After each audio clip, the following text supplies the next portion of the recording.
Muy bien, vamos a ver el tema de abdomen agudo. Esta presentación está armada para dos clases seguidas sobre la base de 4 casos clínicos. Voy a tratar de que se desarrolle en forma fluida. No obstante, ustedes pueden poner en pausa, ir a leer, hacer alguna anotación, mirar el caso, pensarlo mejor y seguir avanzando en su propio tiempo.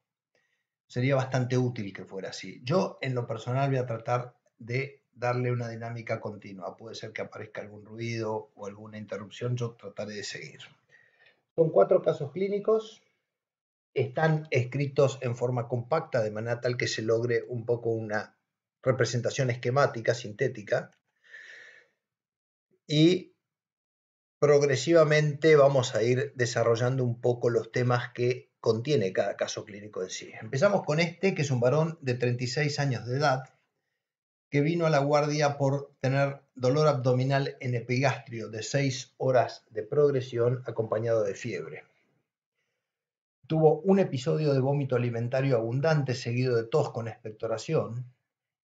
A las 2 horas presenta dolor abdominal indefinido que se va focalizando en fosa ilíaca derecha. Tiene 38 grados de fiebre desde hace 2 horas. Y conversando un poco con él, nos cuenta que asistió anoche a una despedida de solteros hace 16 horas en Dubó, donde hubieron ingestas copiosas de todos los rubros. Ustedes imaginan de lo que estoy hablando.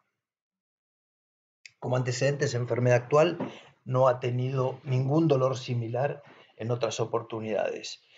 Y de los antecedentes personales destaco tabaquismo de síncopa Kier, juega al fútbol los fines de semana y tiene rinitis alérgica estacional. Muy bien, lo que aquí presenté, ¿qué cosas son más importantes y qué cosas son intrascendentes para la resolución de este problema? Pongan en pausa y vayan viendo. Seguimos con la presentación. Les cuento un poco. En el examen físico, el paciente ingresó lúcido. Estaba sudoroso, asténico, hipodinámico, febril y con un sutil aliento etílico al conversar, o en la ropa inclusive. Frecuencia cardíaca está con 116 por minuto, tensión arterial 110/70, temperatura 38,7, satura al 90%. En el examen del abdomen tiene ruidos hidroaéreos presentes, pero son de escasa intensidad. Sutil o leve defensa, sutil o leve referencia dolorosa en el punto de McBurney. El signo del psoas es la puño-percusión lumbar y el Murphy son negativos y los pulsos femorales de ambos lados son normales. En el examen cardiovascular lo único que destaco es una taquicardia regular. Y al examen del tórax está sonoro a la percusión, tiene algunos roncus moderados y rales crepitantes escasos en la base derecha. Mientras estaba revisándolo, pidió el papagayo para orinar, miro la orina es clara. Muy bien, llegando a este punto, vamos a buscar elementos que nos sirvan para confirmar algún diagnóstico o que nos sirvan para excluir otros diagnósticos. Ustedes van a solicitar exámenes complementarios que van a acompañar esto, pero cuanto más sofisticada y más larga sea la lista, si está cargado de elementos innecesarios, van a aumentar la demora. Y además, los largos pretensiones de estudios complementarios resultan siendo también más caros para el sistema de salud. Entonces, elijan cuál es el punto entre lo que yo necesito, entre lo que me conviene, lo que puedo hacer y de qué me sirve cada cosa. Armen su propia lista. En este momento pongan en pausa, vayan a buscar un blog, una virome y empiecen a trabajar en paralelo. Cuando tengan todo listo, arman la lista y seguimos. Muy bien. En base a la experiencia del año pasado, los alumnos pidieron ciertas cosas de laboratorio. Yo se las ofrezco. Hematocrito 43%, hemoglobina 14,5 con un BCM de 90, 16.000 blancos, 82% de neutrófilos. Un hepatograma que tiene un poquito más de GOT que de GPT con fosfatasa alcalina normal y llama la atención la gamma GT. Si no saben cuál es el valor de gamma GT o alguno otro de estos valores de laboratorio, pongan en pausa y vayan a buscar las referencias de valores normales para seguir.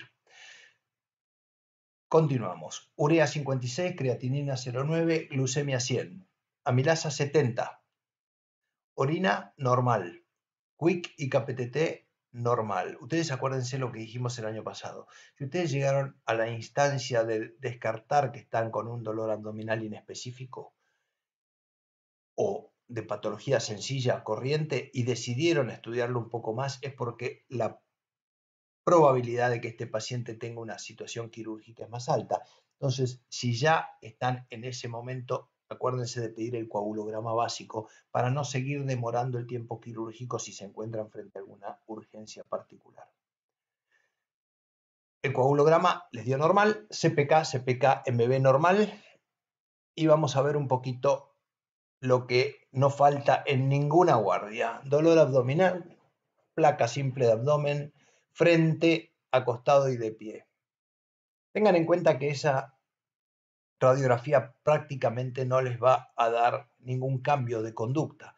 En la mayoría de los casos, ustedes van a ver niveles hidroaéreos que lo único que acompañan es la confirmación de un peritonismo o de un ilio, en donde la clínica ya lo mostraba. Si la clínica todavía no lo muestra, no van a ver gran cosa.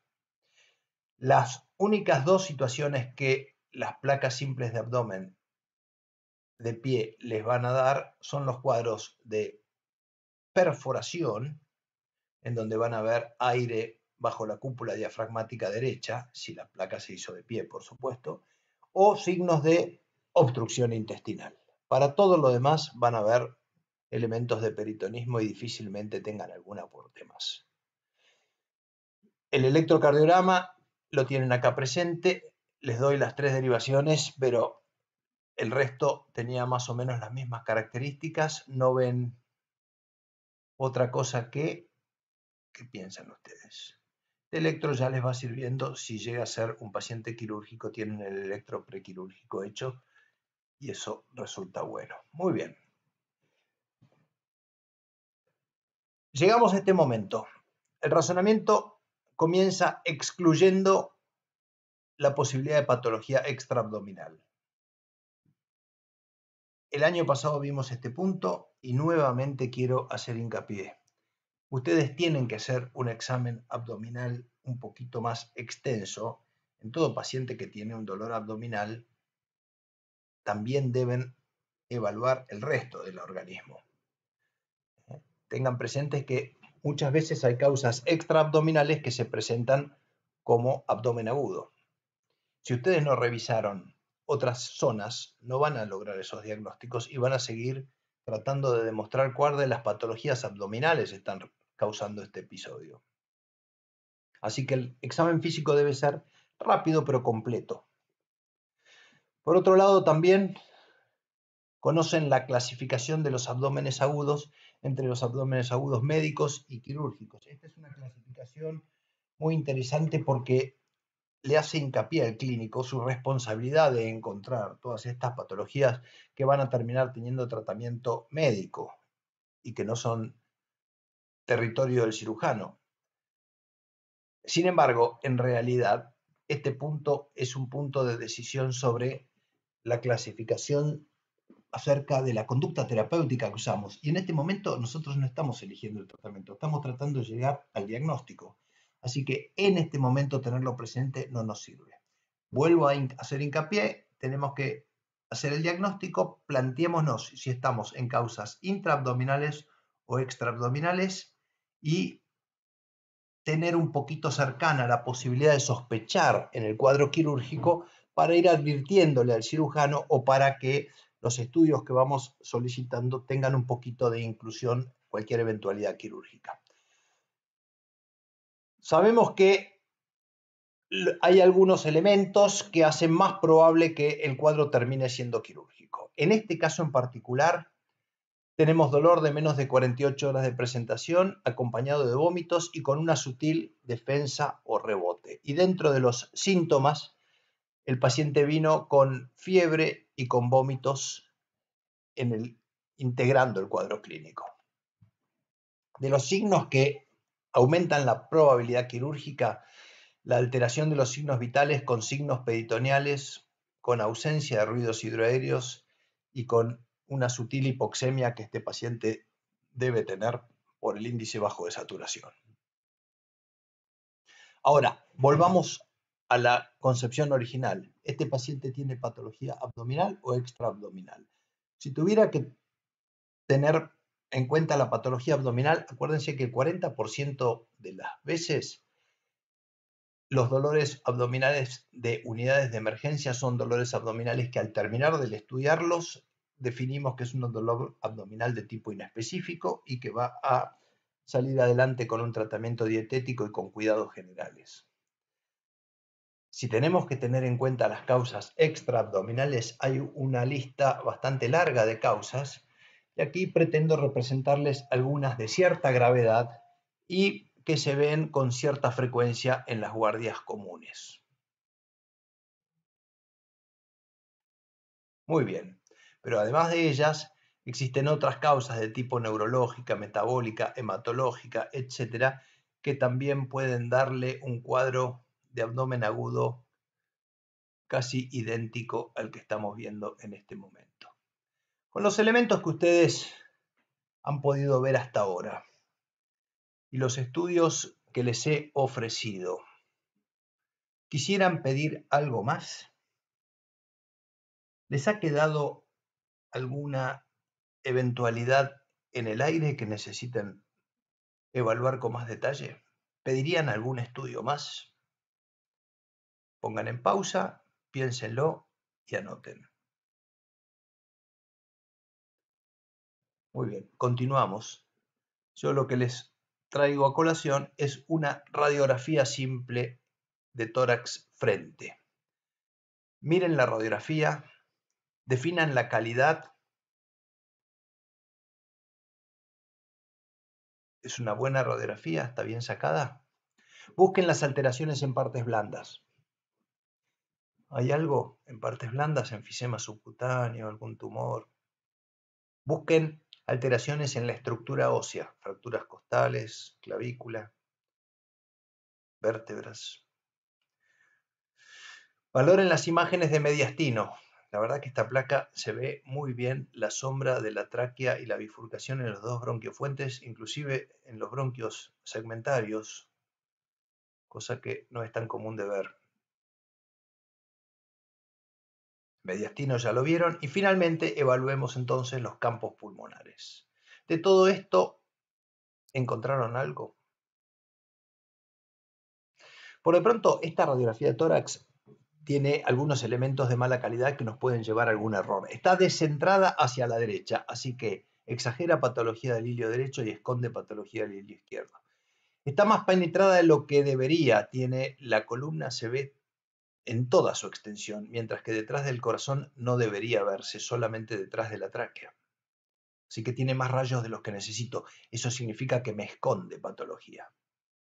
Pero aún así, en el examen de los campos pulmonares, en el campo inferior derecho, bien lateral, encontramos una imagen con un broncograma aéreo claro por debajo de la cisura horizontal. Y en el contexto de todo este cuadro, la presentación fue hecha para el diagnóstico de una neumopatía de características típicas. O sea, ya establezco que es un abdomen agudo de tipo médico porque voy a tener que darle un tratamiento antibiótico y que es un abdomen agudo cuya causa en realidad era extraabdominal.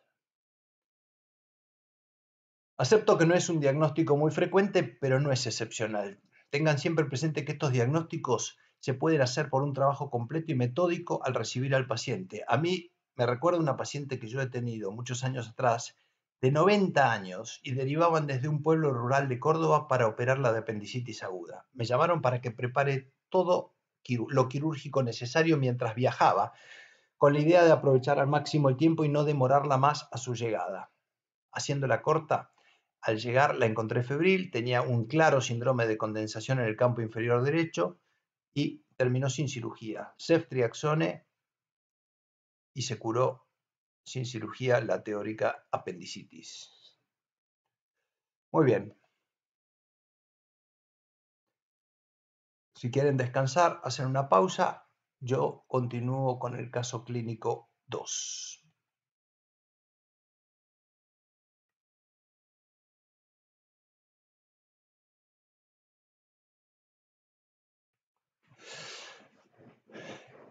Paciente mujer, 70 años de edad.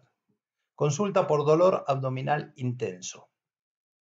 De 12 horas de evolución, localizado inicialmente en forma difusa, pero progresivamente se fue acentuando hacia la fosa ilíaca izquierda, y nos refiere que tuvo un episodio hace 6 horas de diarrea que provocó dolor en su hemorroides habitual y ella relaciona con algunas estrías sanguinolientas que vio en la diarrea.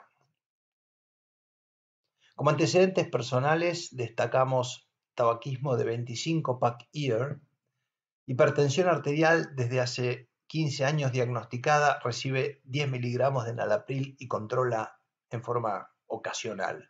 Apendicectomía en la infancia, tiene tendencia a la constipación, pero eso es desde la juventud. 3 embarazos, 3 partos normales y nos cuenta sus famosas hemorroides que tiene desde hace 25 años atrás.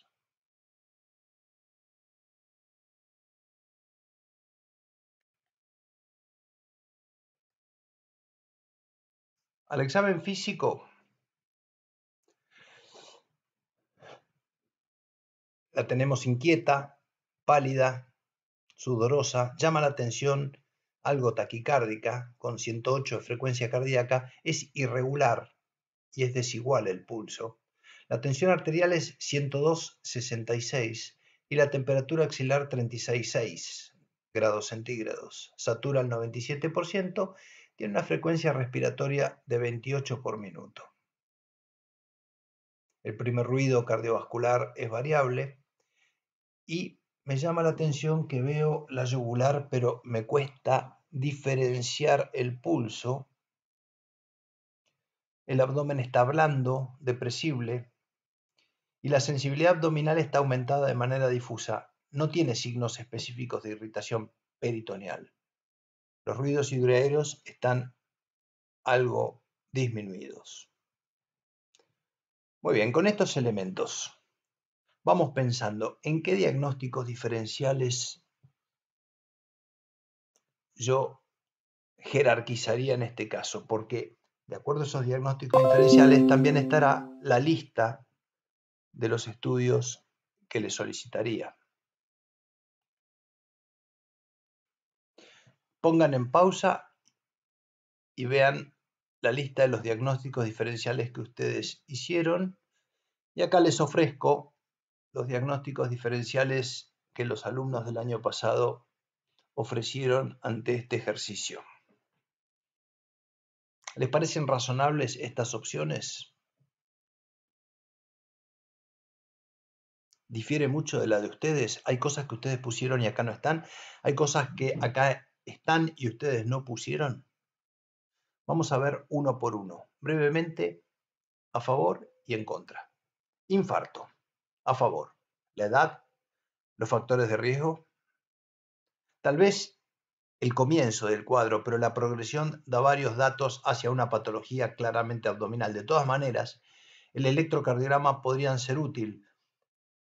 Podríamos ver algunos elementos que acompañan el infarto, podríamos encontrar algún otro patrón que pueda ser útil al diagnóstico y si no nos da nada, al menos ya tenemos el electro para ofrecerle al cardiólogo si llega a ir a cirugía. Si vamos a pensar en el infarto y lo queremos descartar y disponemos de troponina en el lugar que estamos trabajando, sería fantástico. Si no, le pedimos enzimas cardíacas más accesible. No me parece mal. La segunda posibilidad es la diverticulitis. ¿Qué tiene a favor? Es una mujer constipada, mujer, mayor de 40 años, diverticulitis. Compro. ¿Le pedimos una tomografía computada? ¿Con contraste o sin contraste? Para ver el diagnóstico de urolitiasis. Raro que empiece con la urolitiasis a los 70, pero es una posibilidad razonable. Pedirle un sedimento urinario a ver si veo hematuria. Y la misma tomografía computada me sería útil. La única cosa que aclaro es que si quiero ver litos, pidan la tomografía sin y con contraste. Porque a veces el contraste genera imágenes que se pueden confundir con cálculos por la opacidad. El cuarto diagnóstico es la ruptura de aneurisma de aorta abdominal. Poco probable en este contexto. La clínica no aumenta la sospecha, pero se vería en la tomografía computada lo mismo que el infarto renal. El examen físico no me da ninguna característica en particular.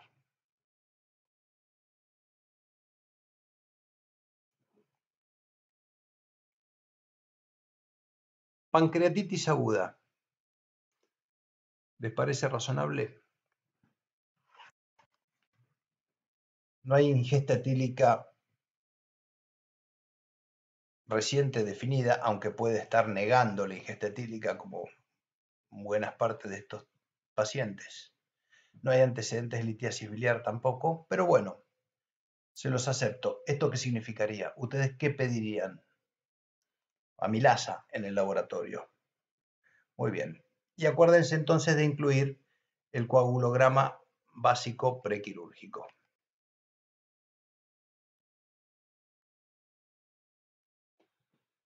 Muy bien, acá tienen el electrocardiograma. Pongan en pausa, mírenlo bien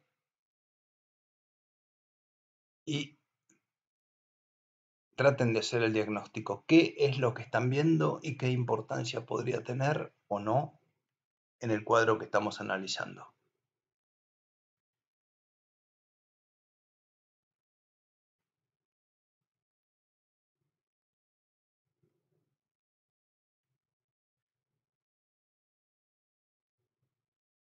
Seguimos adelante.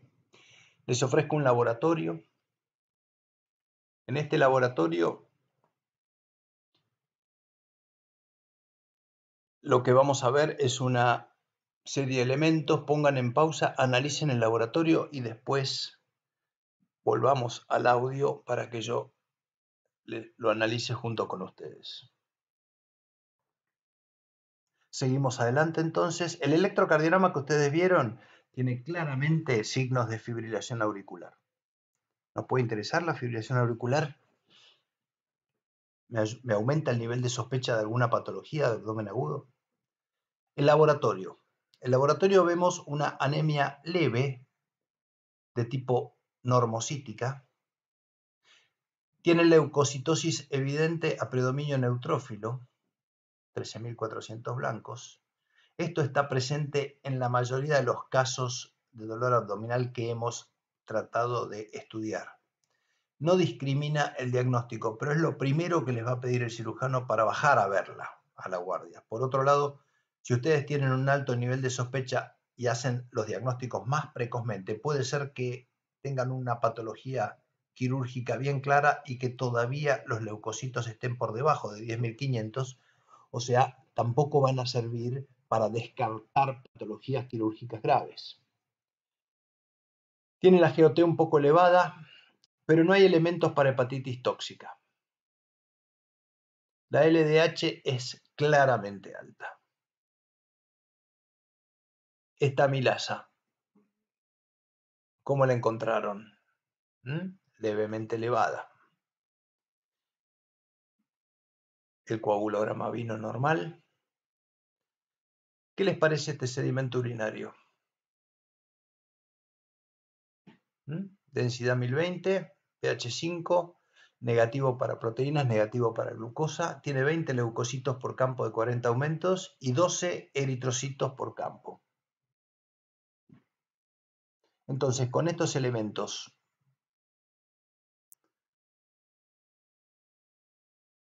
¿hay algo clave? Acuérdense cuando miren esta orina que esto es de bajo grado, pero para que la leucohematuria tenga relación con patología urinaria como causa del cuadro doloroso o como diagnóstico de la patología, tendría que tener más de 30 glóbulos rojos por campo, más de 20 leucocitos por campo. Al revés, los leucocitos más de 30, los eritrocitos más de 20.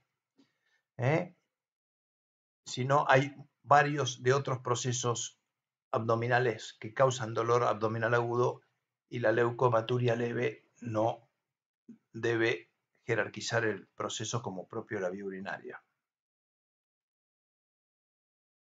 Y les ofrezco entonces la tomografía de abdomen con contraste endovenoso.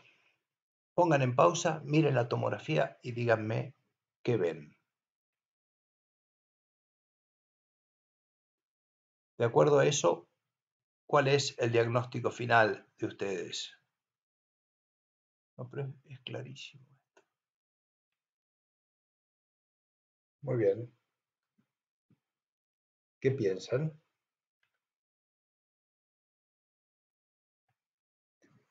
El caso está pensado para jerarquizar la enfermedad isquémica intestinal. ¿Recuerdan del año pasado que lo vimos? La isquemia intestinal tiene dos grandes formas. La isquemia colónica, que es un cuadro que tiene mucha menor gravedad, puede tener un sangrado significativo, es autolimitado. El paciente repite los episodios de tanto en tanto. Nunca adquiere una magnitud importante y generalmente sin tratamiento evolucionan bien. Pero lo que es más importante es que tengamos presente las distintas formas de isquemia mesentérica que podemos observar. En este caso estamos centrados en la patología mesentérica aguda, ¿cierto? Y la patología mesentérica aguda, la forma embólica, es muy poco frecuente, pero tiene una mortalidad del 50%. El dolor es súbito, intenso, casi sin elementos diagnósticos al examen físico, hasta que progresa la necrosis. Después viene el neumoperitoneo, ilio, shock y la muerte. Esta forma embólica es importante que la sospechemos con una clínica muy pobre y dentro de los elementos de sospecha, la fibrilación auricular, el infarto reciente, el aneurisma del ventrículo izquierdo, la presencia de valvulopatía, son focos que nos podría explicar los orígenes embolígenos. La forma trombótica es infrecuente. Se da más en pacientes con isquemia mesentérica crónica que vienen sufriendo de ángulo intestinal de larga data, 3-4 horas postprandiales. Tiene factores de riesgo de aterosclerosis y se precipita por situaciones como deshidratación, hipovolemia por diarrea, por vómitos profusos en un posoperatorio o por condiciones de bajo gasto cardíaco, como la insuficiencia cardíaca o el infarto. También la isquemia mesentérica puede estar relacionada con la trombosis venosa mesentérica aguda, generalmente en la vena mesentérica superior. Este cuadro se presenta con dolor abdominal sordo, vómitos, diarrea y distensión abdominal y tiene estrías hemáticas en la diarrea. Raro ascitis después de varios días. La forma fulminante es muy rara, parece una isquemia mesentérica trombótica y progresar a peritonitis es raro. Cuando hablamos de isquemia mesentérica no oclusiva, estamos haciendo referencia a pacientes añosos que tienen un importante grado de aterosclerosis y que en situaciones determinadas de hipoflujo, como shock, hemorragia, insuficiencia cardíaca grave, sepsis, drogas vasoactivas, etc., agrega al vasospasmo a la patología ya presente y esto evoluciona hacia la isquemia intestinal. Este es un paciente complicado, más común, internado en terapia intensiva. Tienen distensión abdominal, acidosis metabólica, es un cuadro grave, requiere de un claro manejo hemodinámico y tiene una mortalidad cercana al 100%, altísima. Acá vemos un repaso de lo que es la irrigación esplácnica para que lo refresquen. Entre el 10 y el 35% del gasto cardíaco recibe el sistema esplácnico dependiendo de la demanda, sobre todo si estamos en la etapa de ayuno o en la fase de digestión activa. La extracción de oxígeno es baja, ya que el requerimiento circulatorio está comandado por el proceso digestivo en sí.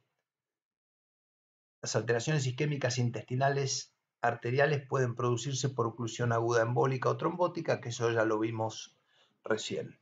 Seguimos hacia la siguiente y les recuerdo algunos datos que también vimos el año pasado. Descartando los casos de isquemia crónica, de los casos que vamos a ver en una unidad de emergencia por dolor abdominal agudo en relación con isquemia mesentérica, 2/3 de ellos van a ser isquemia mesentérica aguda. No es la causa de abdomen agudo más frecuente, pero tampoco es una rareza, una situación excepcional. Tiene cierta frecuencia. Lo particular es su alta mortalidad. Es una patología asociada a la edad. Y si bien en este gráfico pareciera que los casos tienen menor incidencia después de los 80, no es verdad. No se engañen, porque este gráfico muestra el número absoluto de casos. La población total mayor de 80 también disminuye drásticamente, o sea que la incidencia sigue aumentando a lo largo de las décadas y es mayor aún a los 90, pero la población es muy chiquita. Entonces, el año pasado hicimos hincapié en que los elementos del diagnóstico, los más importantes, no tienen que ver con la semiología abdominal, sino con los fenómenos de alerta. Que ustedes reconozcan estos pacientes de alto riesgo de isquemia. Dolor abdominal con alto riesgo de isquemia, deben estudiarla y descartarla.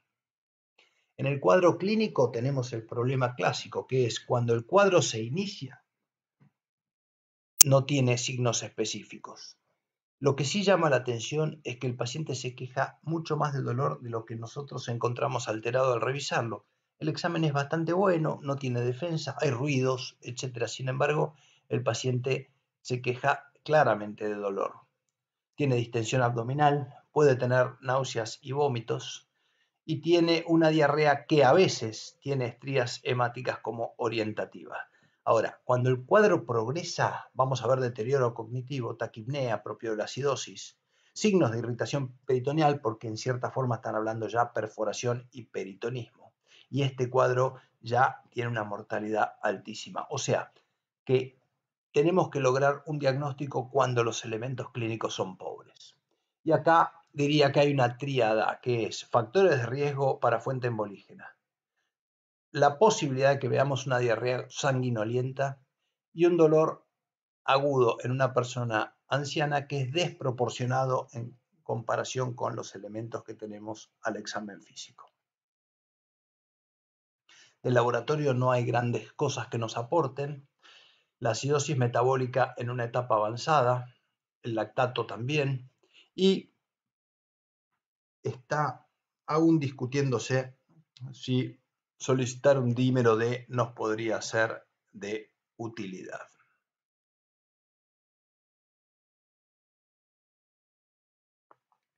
Este es uno de los primeros trabajos que estudió el valor del dímero D en el diagnóstico de la isquemia mesentérica, un trabajo hecho con 14 pacientes y el punto de corte del dímero D fue establecido en 0.3 miligramos por litro. La sensibilidad para isquemia mesentérica aguda fue del 100%. Ahora,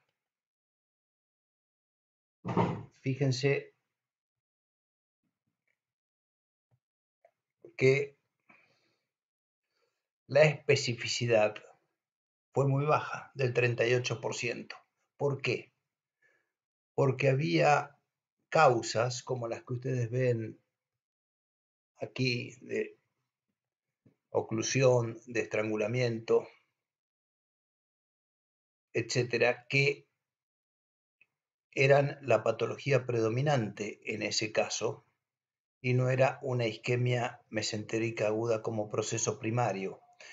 Cuando extendieron el valor del dímero D elevado a todas las patologías de isquemia mesentérica aguda más las isquemias secundarias a procesos mecánicos, el valor del dímero D se elevó al 75%. Y si lo correlacionamos en la conducta final relacionado con una laparotomía de urgencia, el dímero D elevado correlacionaba con el 100% de los casos. Son casos, trabajos muy chicos, a pesar del tiempo que pasó desde este trabajo original, todavía no hay grandes avances. Sería posible que sirva para marcar sufrimiento isquémico, pero no específicamente isquemia mesentérica aguda. Combinado con otras variables, ustedes ven acá un rendimiento en donde en los tres casos hacemos hincapié en la fibrilación auricular como elemento útil en el diagnóstico al momento de la consulta. La angiografía es el gold standard para su diagnóstico. Tiene como inconvenientes que demora bastante la cirugía, que es un procedimiento invasivo y que no está en cualquier unidad de trabajo. Y el clásico es la tomografía computada, que es la que yo les mostré en el ejercicio. En este caso, la tomografía computada está hecha con contraste y ustedes ven claramente donde hay paredes intestinales claramente perfundidas por el contraste, donde el contraste marca bien el borde de la pared, y otras asas en donde la pared no tiene perfusión por contraste.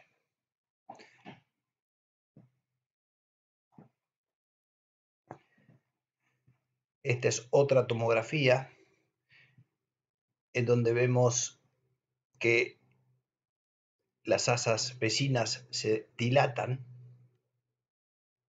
y nuevamente la falta de presencia de contraste en la pared intestinal.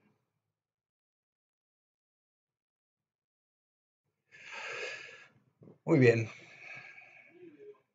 Hay que estabilizar al paciente, hay que evitar los vasopresores que podrían exagerar la isquemia. Se podría considerar de dar oxígeno en máscara para enriquecer un poco el aporte de oxígeno. En definitiva, el sufrimiento es fundamentalmente por hipoxia tisular. Obviamente poner todo el aparato digestivo en reposo, nada por boca, sonda nasogástrica para retirar los líquidos que van a tratar de eliminarse y inhibidores de la bomba de protones. Después debemos considerar la anticoagulación o heparina de bajo peso y si es necesario ir ya dando profilaxis antibiótica con antibióticos de amplio espectro, sobre todo por la posibilidad del riesgo de perforación. Existen una serie de tratamientos invasivos que se pueden elegir. La embolectomía quirúrgica, esto se daría específicamente por endarterectomía o por bypass, pero es en las formas trombóticas, tiene que ser un trombo lo que se va a tratar de embolectomizar, ¿no es cierto? O la resección quirúrgica intestinal si ya el área intestinal está necrótica. En este caso, la laparotomía será acompañada con la resección, la anastomosis en un primer tiempo o en un segundo tiempo y el drenaje, colocando un drenaje en los casos que haya habido peritonitis perforada. Muy bien. Vamos al caso clínico número 3. Yo voy haciendo la presentación a alta velocidad. Entiendo que ustedes pueden necesitar más tiempo para ir mirando, para ir pensando, para ir analizando las cosas, y les dejo a ustedes que manejen ese tiempo a la voluntad de ustedes con el uso de la pausa. Así que mantengan ustedes esa. Al examen físico me encuentro con una paciente obesa, con algo de palidez cutáneo mucosa, está lúcida y claramente ansiosa, inquieta. 38,3 de temperatura axilar, 90-60 de tensión arterial, 125 por minuto la frecuencia cardíaca, 20 respiraciones por minuto y una saturación del 97%. Es sutil un agrandamiento parotídeo, tiene un abdomen distendido, con ruidos hidroaéreos disminuidos y tiene dolor difuso a la palpación. Signos de defensa negativo, maniobra de Bloomberg negativa, signo del obturador y del psoas negativos. Murphy dudoso y McBurney negativo.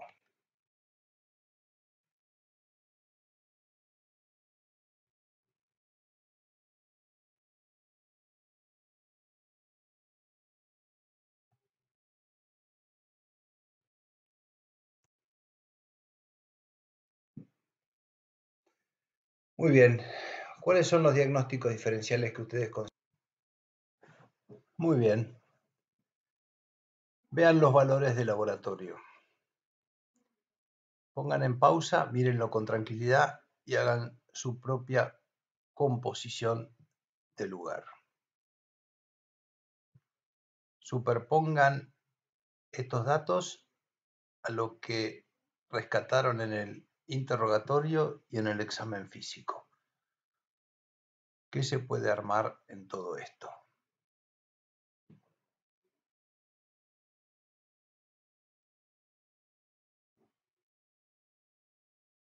Muy bien.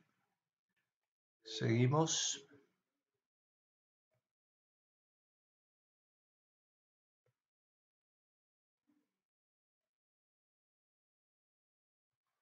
Acá, este caso, la primera lección que nos llevamos es el tema del anciano. El anciano es un paciente de cuidarse, muy difícil. Los ancianos, por un lado, tienen muchos antecedentes en su larga historia de vida. Algunos son trascendentes, otros sin importancia para el cuadro que estamos viendo. Y por otro lado, los ancianos, tanto en la consulta por dolor abdominal o por otro tipo de consultas de patologías muy distintas, suelen presentarse en formas atípicas y con menos elementos específicos para el diagnóstico. Acá yo les marqué la importancia del atenolol, pero hay un montón de medicamentos que nos pueden modificar la interpretación del cuadro. El atenolol en este caso podría hacer que esa frecuencia cardíaca de 105 no sea la real a la situación que está ocurriendo. Pero hay corticoides, analgésicos, psicofármacos, en fin, largo listado de situaciones que podrían cambiarlo. La primera pregunta que yo les hago frente a este paciente, ustedes, ¿con qué sensación de urgencia están? ¿Qué apuro tienen? ¿Hay elementos tranquilizadores hasta ahora o lo ven como una emergencia?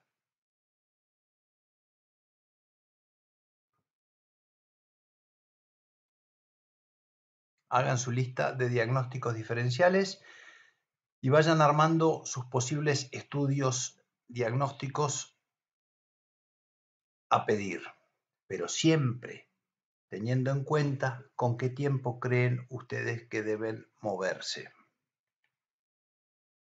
Diagnósticos diferenciales. Dolor hacia el flanco y hacia la fosa ilíaca izquierda en una persona mayor de 40 años nos debe hacer pensar en la diverticulitis aguda, ¿no es cierto?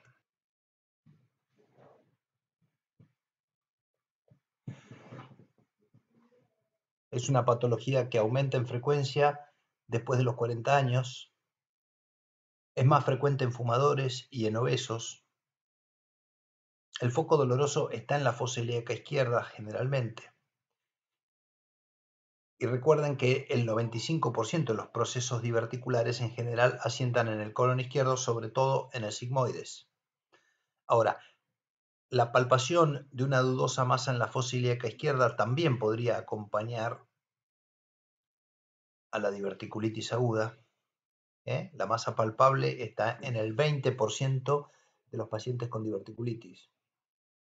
Pero este paciente tiene una evolución demasiado rápida y con elementos que exceden a una simple diverticulitis aguda, ¿no es cierto?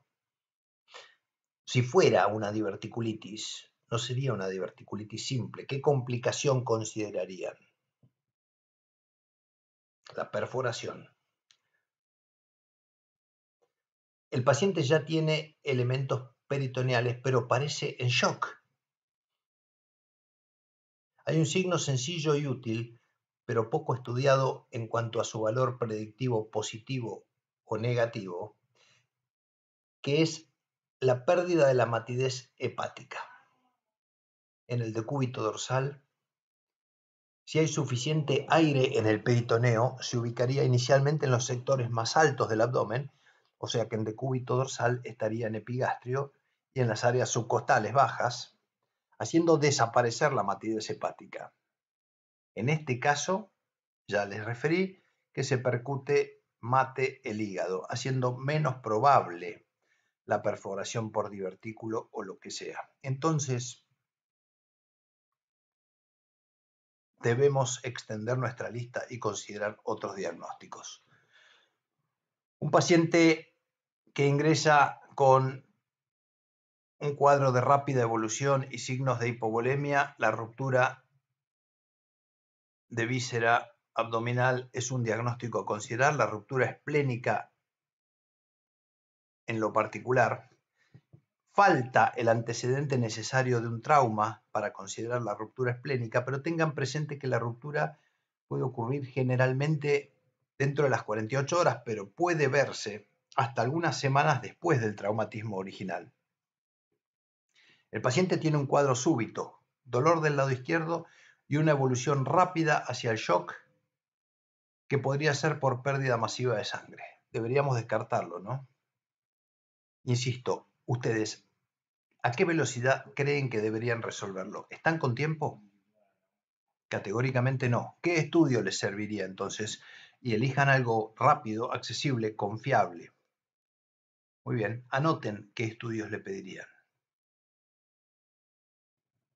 Ahora, si verdaderamente tuviera una hemorragia aguda importante, ¿por qué no tiene anemia en los análisis de sangre que le hicimos en el momento del ingreso?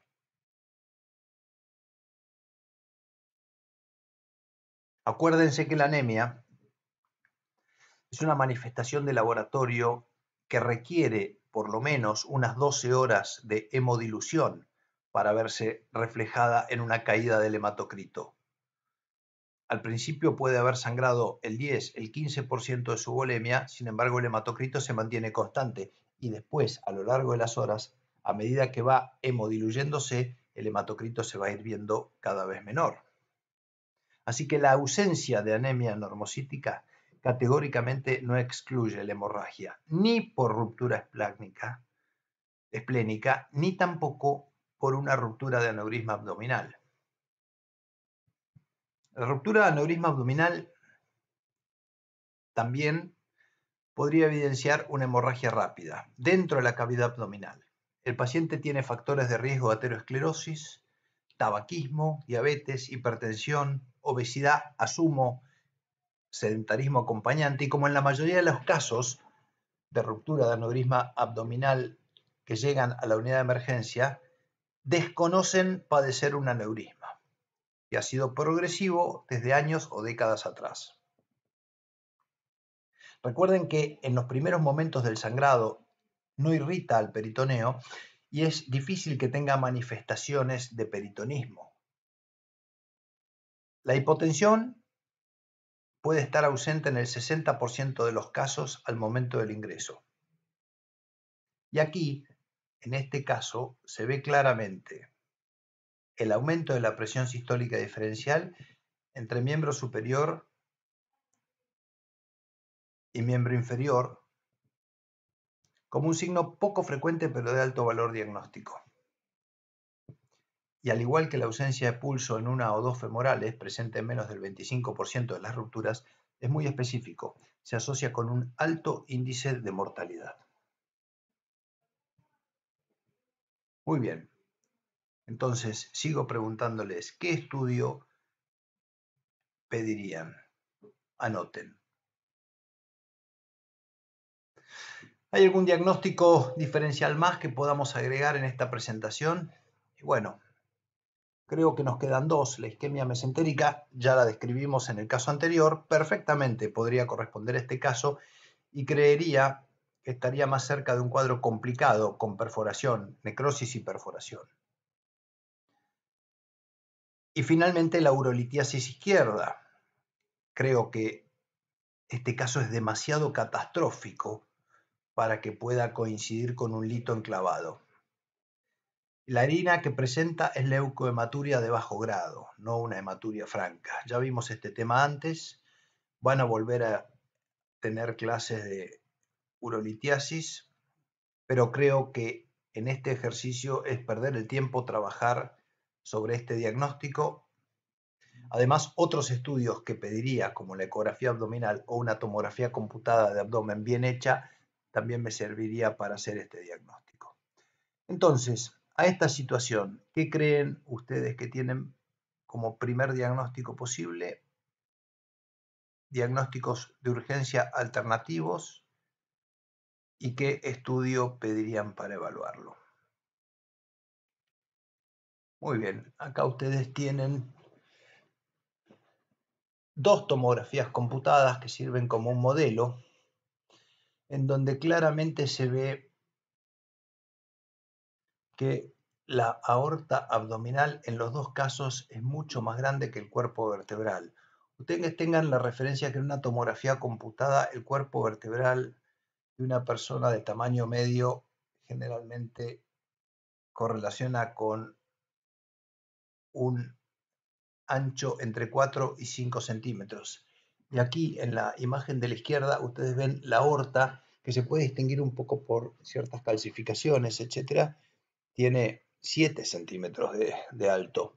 Y lo que claramente se ve en las dos imágenes, en la de la derecha y la de la izquierda, es que en ambas hay evidenciado y exagerado por el contraste endovenoso la presencia de un trombo intramural.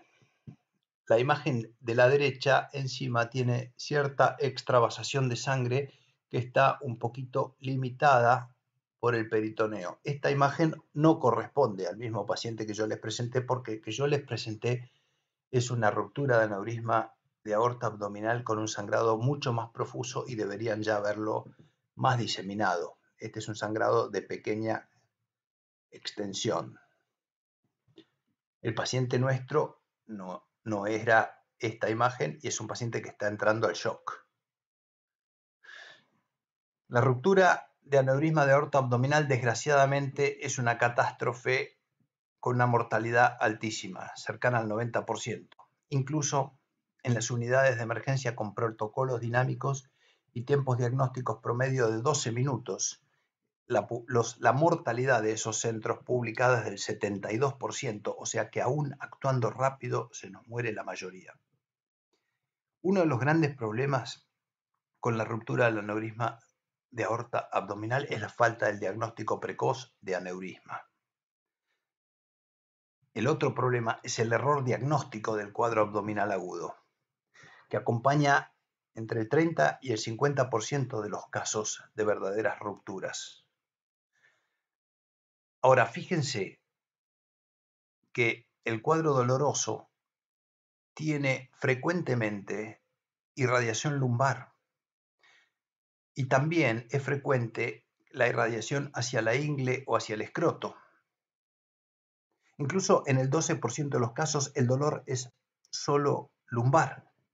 Por eso, el error más frecuente es que confundamos la ruptura aneurisma de aorta abdominal con la urolitiasis del mismo lado.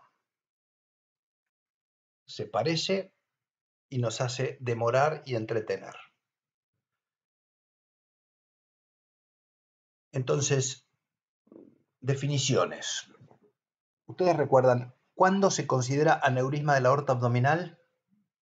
Lo vimos el año pasado desde algunos aspectos clínicos. Cuando tiene más de 30 milímetros de diámetro, es un aneurisma de aorta abdominal. Ahora, el punto importante, considerado de corte, es el riesgo de ruptura. El riesgo de ruptura se considera a partir de los 55 milímetros. ¿Sí? En la mujer se iguala al hombre si se usa 50 milímetros como punto de corte de la decisión quirúrgica, especialmente en aquellas pacientes de bajo riesgo quirúrgico. Es una patología que va a ir teniendo una expansión generalmente de 1 a 2 milímetros por año, pero hay situaciones en donde la expansión se considera una expansión rápida y eso generalmente también obliga a acelerar la decisión quirúrgica. De no mediar una cirugía reparadora deberá vigilarse con ecodoppler periódicamente. Y hay que controlar en estos pacientes la tensión arterial, ya que valores más altos de tensión arterial condicionarán una expansión más rápida del aneurisma, aumentando el riesgo de ruptura y aumentando enormemente la mortalidad. La edad avanzada es otro factor que es importante. Se calcula que un paciente joven con un aneurisma mediano, o sea, entre 40 y 55 milímetros, sin ruptura, por supuesto, tiene una expectativa de vida larga, va a requerir reparar el aneurisma en algún momento de su vida. Tiene un 50% de probabilidades de haber alcanzado los 55 milímetros en los próximos 3 años y ser operado, 60 a 65% de probabilidades a los 5 años y el 75% ya se operó a los 8 años. Ahora, los ancianos progresan más rápidamente a la ruptura que los jóvenes, pero por otro lado, la expectativa de vida es menor. Y estos son puntos que se toman para la decisión quirúrgica al momento del diagnóstico de aneurisma, obviamente no roto.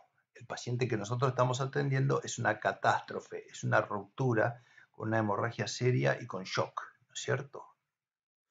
Cuando nosotros tenemos un paciente con diagnóstico de aneurisma de aorta abdominal leve o moderado, ¿cuáles son las medidas que debemos recomendar para su tratamiento? Se supone que reducir el consumo tabáquico sería beneficioso al reducir los efectos que tiene el cigarrillo, especialmente sobre la degradación del tejido conectivo, pero esto no fue probado. Lo que sabemos es que dejando de fumar, el riesgo de desarrollar un aneurisma de aorta abdominal se va reduciendo a lo largo de los siguientes 10 años, pero no se conoce el efecto que tiene el dejar de fumar sobre la progresión de un aneurisma que ya está formado. Los exfumadores sometidos a una cirugía reparadora tienen menos progresión al aneurisma posoperatorio tardío que los fumadores activos, de manera tal que desaconsejemos y tratemos de lograr el abandono del hábito tabáquico. El otro punto es el ejercicio físico. Aprovecho para comentarles que la actividad aeróbica regular de moderada intensidad, como trotar, nadar, andar en bicicleta, jugar al golf, equitación, etc., no precipitan el riesgo de ruptura. Obviamente, todo lo que produce aumentos transitorios de la presión abdominal, o sea, todo lo que produce valsalva, como puede ser levantamiento de pesas o los golpes de boxeo, sí tienen un mayor riesgo de ruptura de un aneurisma ya diagnosticado. Y esos ejercicios sí deben evitarse. Tenemos algunas conductas tradicionales, el uso de beta bloqueantes. No hubo beneficios todavía muy definidos, se siguen usando en general, los beta 1 selectivos especialmente, aunque todavía no se han rescatado suficientes evidencias. Los inhibidores de la enzima convertidora, la amlodipina, las estatinas, etcétera, tienen muchas publicaciones de tipo experimental. Todavía faltan concluyentes datos al respecto del uso terapéutico para todos. Los diuréticos definitivamente no demostraron beneficios. En un momento se planteaba algunos antibióticos que no demostraron beneficios. Y últimamente se está insistiendo en la precaución que debemos tomar en pacientes que tienen un aneurisma de aorta abdominal sin ruptura, leve a moderado, no darle quinolonas para los distintos procesos, infección urinaria, procesos respiratorios, etc. No darle quinolonas, porque aparentemente las quinolonas tienen asociado un aumento del riesgo de expansión y de ruptura. Sabemos que la mortalidad del aneurisma en los siguientes 30 días es un poco más alta. Ahora, la mortalidad quirúrgica, como el paciente que nosotros vimos, es altísima. La mortalidad de la cirugía programada de un paciente que tiene un aneurisma mayor a 5,5 centímetros o mayor a 5 centímetros en la mujer y electivamente va a hacerse su reparación quirúrgica por cirugía convencional o por cirugía percutánea, la mortalidad es marcadamente menor. Por cirugía convencional 5,4% y percutánea 2,5% al año. Esto a 5 años no tiene diferencia entre elegir una forma o la otra. Ahora, si vemos inicialmente el manejo médico versus el manejo quirúrgico, pareciera que el manejo médico en los primer año después del posoperatorio tiene mejor pronóstico que el manejo quirúrgico, y esto está un poco condicionado porque la mortalidad de la forma quirúrgica tiene un cierto pico en los primeros 30 días posoperatorio, 1,6%. Pero después, a largo plazo, el manejo quirúrgico temprano tiene mucho menor mortalidad que el seguimiento médico para esperar el tiempo de la decisión quirúrgica. Hay un trabajo hecho por Lederle que repetidas veces lo van a ver asociado a los estudios de aneurisma de aorta abdominal en 1.136 pacientes, en donde vieron que 5 años después la mortalidad era similar en ambos grupos. Muy bien. Hemos terminado esta presentación. Espero que hayan podido arreglarse bastante bien con este formato y hayan hecho suficientes pausas para tomarse el tiempo propio de ustedes y no dejarse llevar por mi velocidad. Los que tienen alguna pregunta la pueden hacer ahora haciendo clic en el signo de interrogación. ¿Alguien tiene alguna pregunta? ¿Cómo? ¿Nadie? ¿Nadie? Bueno, muchas gracias.